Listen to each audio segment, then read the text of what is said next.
is actually the world's largest automobile manufacturer, and they make cars like the Corolla, Prius, other boring stuff like that. But every once and again, Toyota makes something that are completely different from those boring everyday cars, okay? And this can be demonstrated perfectly by the superb but often underrated Lexus LFA.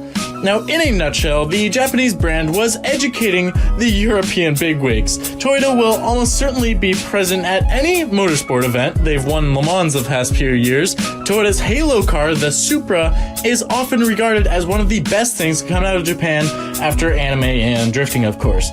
Now, this car is a legend in its own right, and it's responsible for basically the entire tuning culture that we have today. Now, this year, Toyota has resurrected the famed Supra brand, but is it the same poster-worthy JDM car that once shocked the world? Even if you aren't a fan of Japanese performance cars, whether JDM or not, the Toyota Supra is certain to have a wealthy respect from you.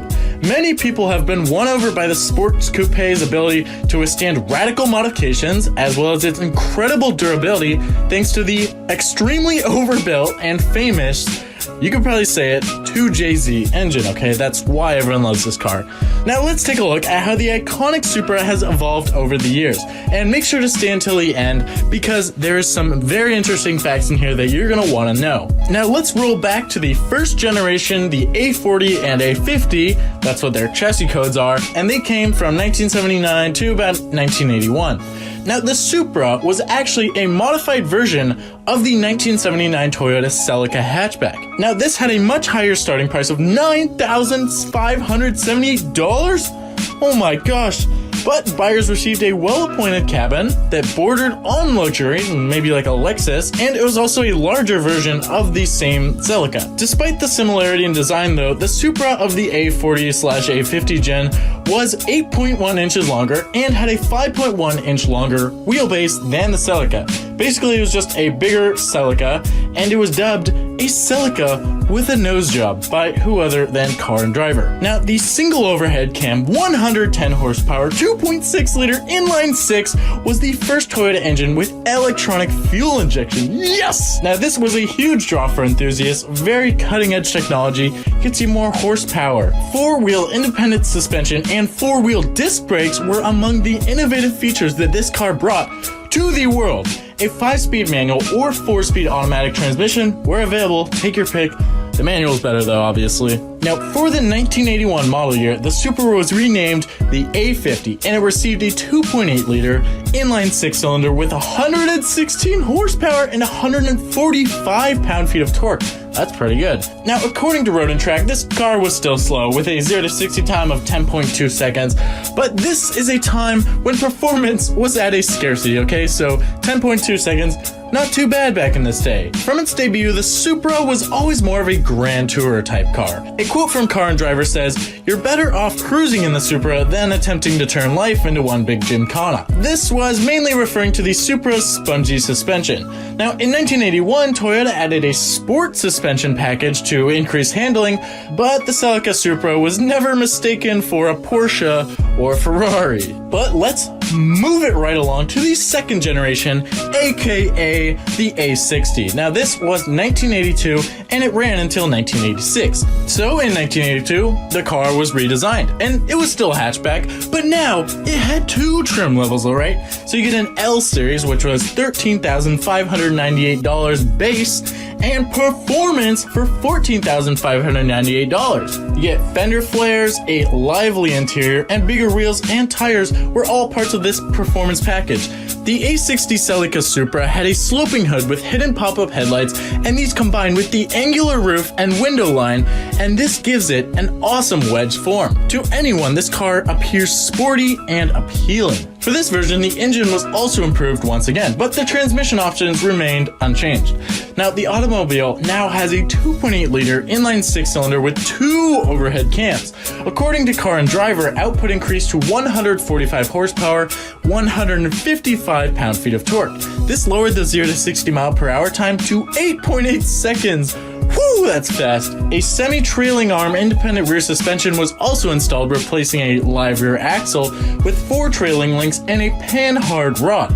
Up front, McPherson struts were retained and Lotus tweaked everything so this car would handle like a dream. The Supra was named to Car and Driver's 10 Best list in 1983 and 1984 and was named to Motor Trend's 1982 Import Car of the Year list.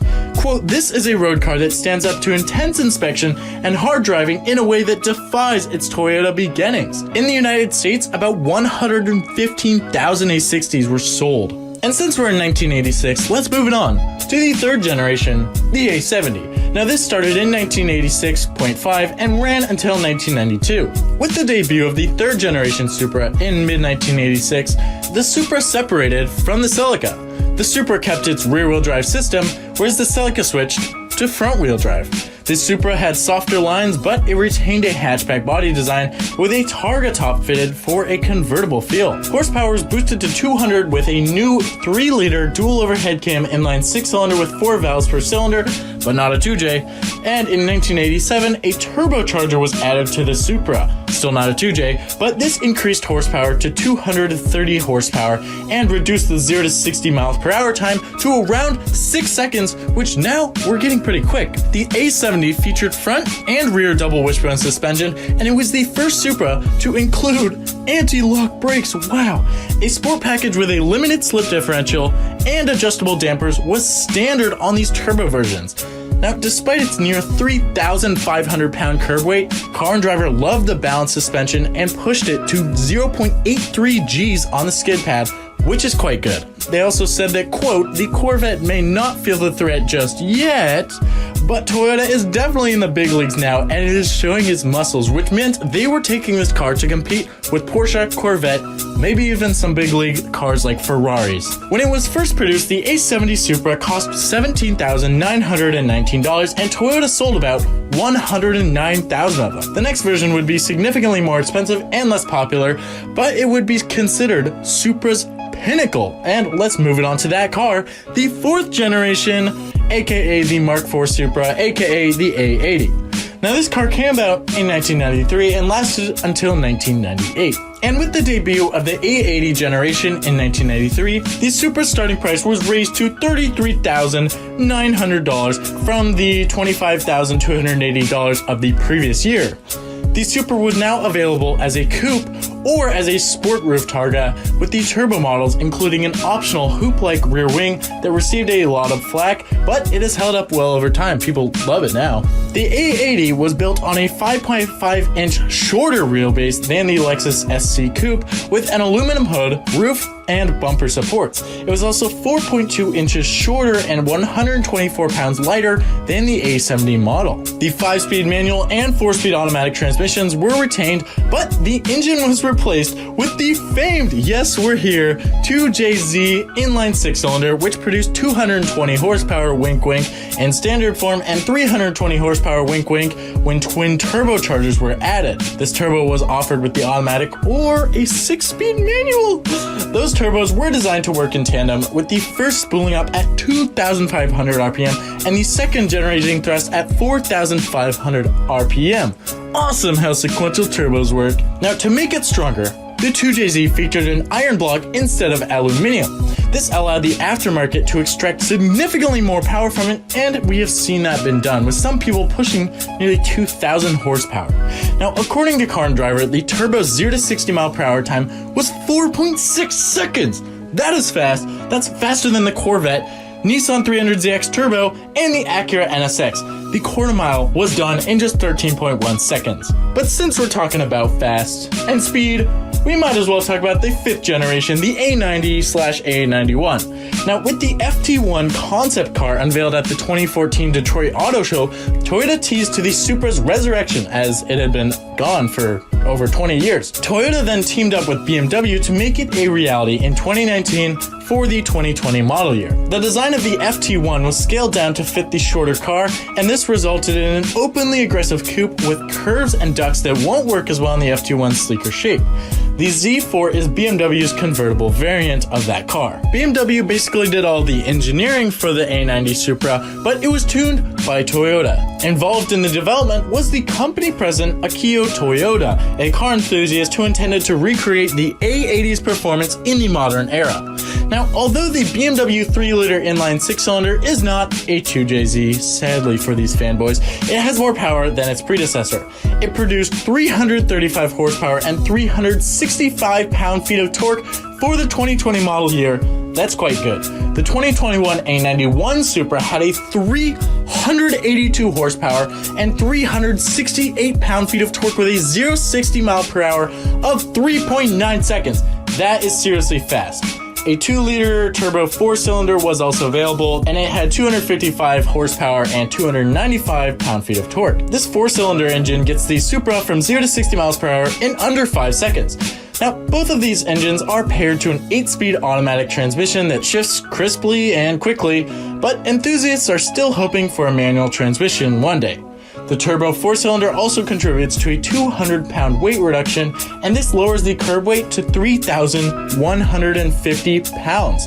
That is extremely light for a Supra. Car reviewers say that the engineering of the modern Supra makes it a blast to drive. They say it's fast and frantic, like a McLaren 720S. Now, the Supra's tale is far from over, okay? There's certainly more to come. The manual transmission, a convertible body type perhaps, and a high-performance version called the Gazoo Racing, or TRD, are all possibilities for this car. Take it from the pros, you should buy a Supra over that dull car that you're planning to purchase now. Let us know which of these Supra models is your favorite in the comments below. Thanks for watching Vehicles TV, and we'll see you in the next one.